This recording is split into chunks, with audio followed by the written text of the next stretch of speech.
We are building an AI assistant that manages your messages, calendar, and tasks. Is this app going to sit on the home screen? And we're thinking it's time for us to capital raise. That's as big a check as we would ever do in this situation.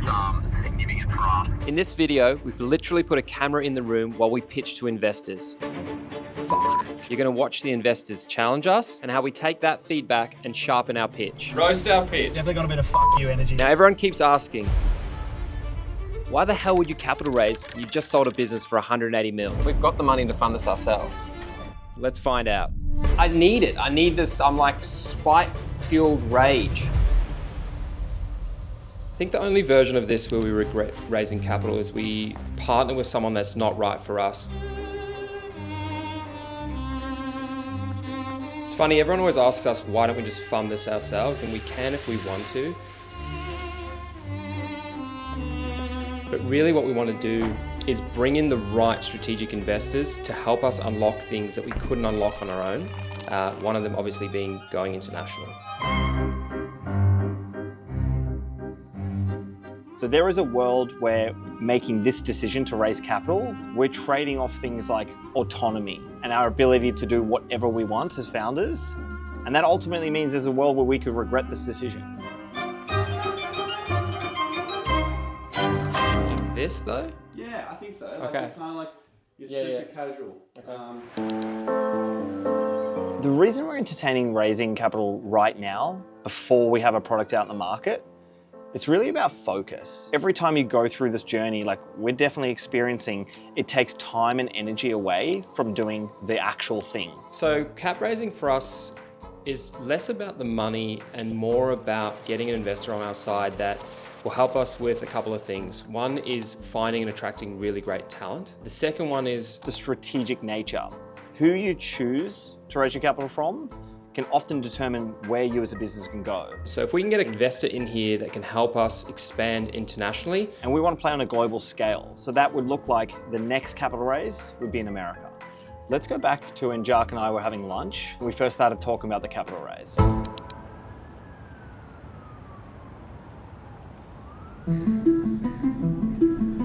So we've talked about raising capital a number of times, but like, what do you think about if we go and raise from like the big boys? Well, we don't need money. In the end of the day, like we're competing here in going to be a fierce space. And so we have to ask ourselves a question, can we do that with or without? Yeah. The money is one aspect, but like what happens above and beyond it? But I think even just the process of trying to do it, we can learn a lot through that. Yeah. Okay. What does that look like then? We're thinking about like AI engineers. Like Yeah. you're competing with the Canvas of the world. Yeah. Like how do you make sure that we can attract that level of talent? Like I don't know the answer is that we have to, but it's like, why do other people do it? What we know so far is that SpaceX is currently raising $750 million at a valuation around $137 billion.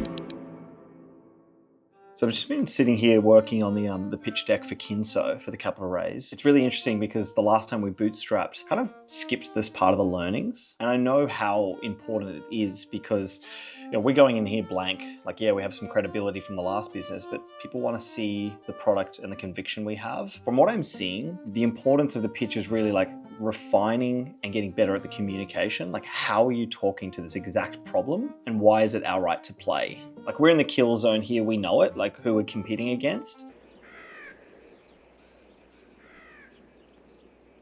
So I think they need to be convinced that we have the conviction to keep pushing this through and that we've seen a problem that no one else has. The juggle for us as second-time founders is we can't just think because we've done it once before, we know everything. So we have to look and get inspiration from other sources, people who have done it before. And so we've looked at Sequoia Capital, what they believe the best framework is for a pitch, and just applied that directly to what we're doing.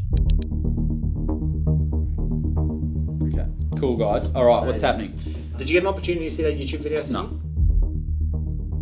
So, okay, so we touched on the little concept to you. What we're creating is this like voice-first AI assistant for high-performing people. Like, what does it look like to use AI, not only from AI capabilities, but from agentic capabilities to start to actually execute on the tasks? In the market right now, there's contact managers, CRMs, blah, blah, blah, blah. And then there's like these task list managers, right? Those two very rarely actually interact. The key thing in any task and anything that's like important in your brain is who's it for? Like this meeting is important, so that meeting there before, we need to move that. We're not trying to create a CRM which helps you manage your relationships. We're using that deep context of your contact book to inform all of the other decisions that you make as a business operator. Like Google has more context on me than you guys can ever get, right? Because you've got 20 years of context on me. So what about when they release voice? Google's for everyone. We're solving a hyper-specific like use case that we think they won't necessarily care to go after. Like it's not going to be like understanding like we're actually taking on a $180,000 EA's role. The sharing of the contacts and creating a better experience. So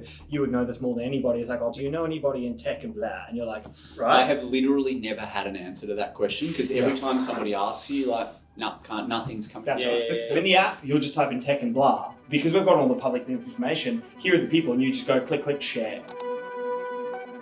Where's the fucking pain point that I go, hey, if you solve that for me, I would be willing to pay for that immediately. It's the magic moments of, I'm in San Fran. Like type in San Fran. Okay, stop for a second though, right? Being in San Fran, don't know about you, happens to me once a year, right? Yeah. In the world of app creation, when there was heavy proliferation of app creation, right? One of the really simple ways of understanding whether or not an app was good was, is this app going to sit on the home screen? In other words, is this a fucking daily problem? How annoying is it, and can it be replaced, right? Yeah. And how regularly am I hitting that problem? How are you feeling just like holistically about the idea now that we've kind of... I'm not investing in the idea, like loosely, conceptually, I'm betting on YouTube. Just finishing up with another investment meeting through our little capital raise process. It's so interesting. The reflection I get every single time I have one of these discussions is you get not challenged, but you get questioned through the process. So, have you thought about this? Have you thought about that? And then there's these deeper, more challenging questions like, well, what are you going to do? Like, what is the moat? But one of the things I can't shake is like, as I get questioned and as I have these challenging questions is I'm like, when people ask, what is the moat? And it's not an arrogant or cocky thing, but I'm just like, the moat is my willingness and Jacques' willingness to will our way through. Business is inevitably filled with risk, but we're prepared to do what is unreasonable for the longest period of time to win. And we know through brute force, we will get an outcome. Like we will not allow this to fail. And it's gonna be fun. 3:30 in the morning, it's Wednesday. Today we have a meeting with the investor. And for today's meeting, we needed to get clear on what are the key items that when people see about our business, they're going to get the most excited for. It's been a big week. I haven't really had the opportunity to kind of get these things down. So I had to wake up early this morning to kind of get stuck in that final sprint before I leave on Friday. I don't usually condone waking up this early. This is one of those seasons that you've kind of got no choice. Let's get stuck in. I don't know about you, but I have never been this motivated in my life. I've never had more of a chip on my shoulder. No. I had like so many vivid dreams last night about this thing. Hey guys, how are you? Good. When we exited, I'd say I was like more in like the tech leadership sort of position. So really in the early days was focused around sales. So Jacques and Ken, so the two brothers, are very smart, very technically capable. I could just do some talking. Cool. Well, should we talk about sort of the new business? For sure. Where are your heads taking you? That's a pretty big trunk on my Lincoln Town. I think that was good. I think that went well. I think we articulated our problem set really well. I think we nailed what we're trying to solve specifically. They were very receptive too. Hopefully that went well. We never know. Out of 10, what do you reckon the chances are? Oh! I'm gonna say 7.3. I was gonna say 8.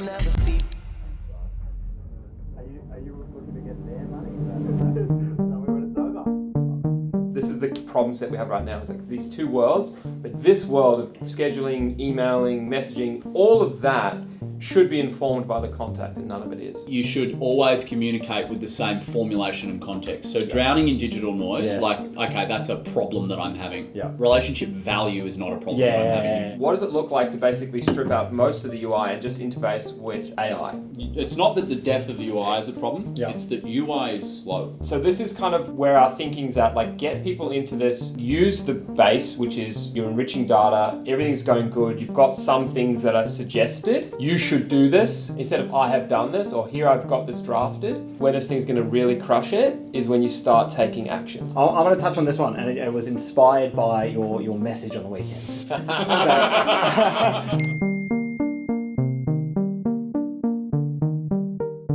You might be like a one-of-one person because you're not on any apps. And so I want to bring you to understand the power and the reason we're making the bet, and we'll see if the bet pays off. Quickly get an aggregated total of our impressions the last 28 days across the applications. So 11,737,000 people have seen our content. Half of Australia in the last month. Of that, the number is 32% of them are from the US, Australia 26%, United Kingdom 10%, Canada 6%. By the time we launch, we have an unfair advantage to most people because they haven't been building. So you have that much attention, which is the reason we're talking about it, because of the going to market strategy to most people. Am I allowed to reply? Of course you can. This is marketing genius. This is your Excalibur in a sense. This is really one of your absolute strong points. What I'm kind of saying to you is, hey, think about the scope of what this business is. It's not just the marketing. You guys are currently spending 95% of your thinking in the marketing, and I'm highlighting to you that as this company evolves, you are going to need to be able to credibly argue that marketing is not everything that you think about. Totally. If you guys could produce a V1 that is an assistant for me, I would be walking all around town being like, yeah, you fucking suckers, you should see this fucking app I'm using. The race is context. You will lose in this business ultimately. You have to prioritize context as like key to everything that you do. Binary, yes or no, we've got it or we don't have it. What is it? Binary, I'm going to say yes. I reckon we've got it. Let's cut back to us reading out the rejection letter.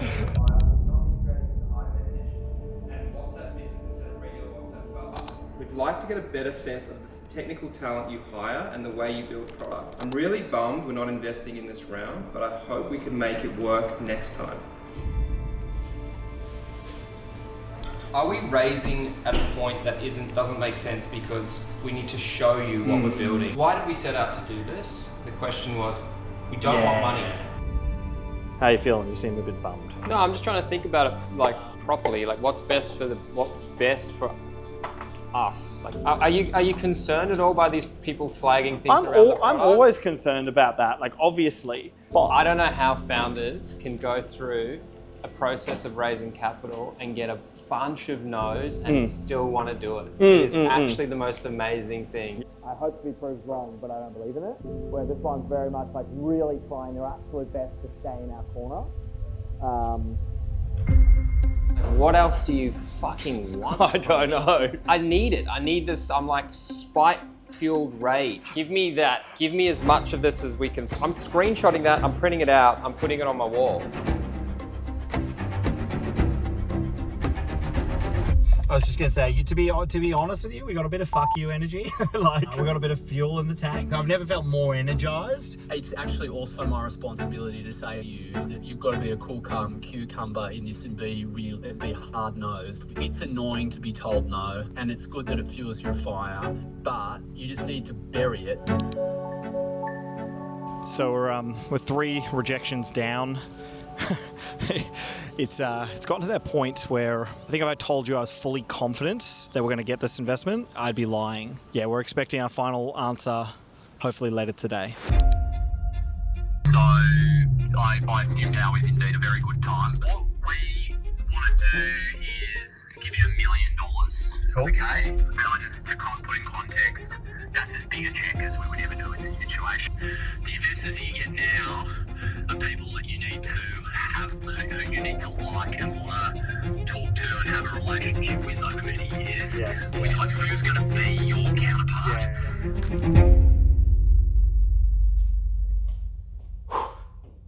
That was intense. You're probably wondering, did they even raise capital? We did. The problem with making this not scripted is you don't have any of the context. Jark just whipped out his phone, you heard a few words, but to answer your question, we raised capital. Now, before I leave you today, I want to read you a little comment from the last YouTube video. Not a bad idea, guys, but this app will need lots of marketing and events to get people on board, preferably high net worth individuals. It's a good point.